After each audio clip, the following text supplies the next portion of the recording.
কেন? আলসামস আলবদরের যারা কিলিং এর সাথে জড়িত তাদেরকে তো আমরা শাস্তি দিতে পারিনি। কেন শাস্তি দেওয়া যায়নি? এগুলো খুবই দুর্ভাগ্যজনক কোশ্চেন।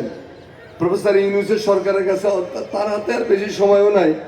তবু বলবো যে বুদ্ধিজীবী হত্যার জন্য দেরি হয়ে গেছে অনেক, তারপরেও জাতির অধিকার আছে সঠিক খবরটি জানার। শহীদ যারা শহীদ হয়েছেন স্বাধীনতার জন্য, এই শহীদের কোনো তালিকা কোনো গভর্নমেন্ট কোনোদিন প্রণয়ন করে নাই। মুখে মুখে বলা হচ্ছে 30 লাখ মারা গেছে।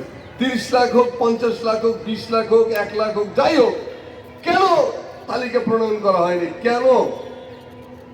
কারা করতে দেয়নি? কি জন্য ঢালাও ভাবে শেখ মুজিবের বক্তব্য প্রচার করা হয়? আমরা তো আসল খবরটা জানতে চাই।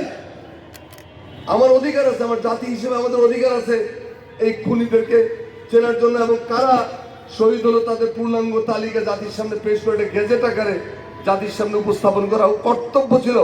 54 বছরও বাংলাদেশে কেউ কোনোদিন এই কাজটি করে নাই।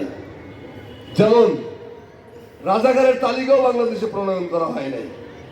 কতজন রাজাকার ছিল, কারা রাজাকার ছিল আমরা আসলে ঢালাও ভাবে জানি, কিন্তু কোনো সরকারি তদন্ত নাই, কোনো লিস্ট করা হয় নাই, কোনো তালিকা প্রণয়ন করা হয় নাই। ঠিক সেই রকম ভাবে কতজন বুদ্ধিজীবী শহীদ হয়েছিলেন 14 ডিসেম্বর? 14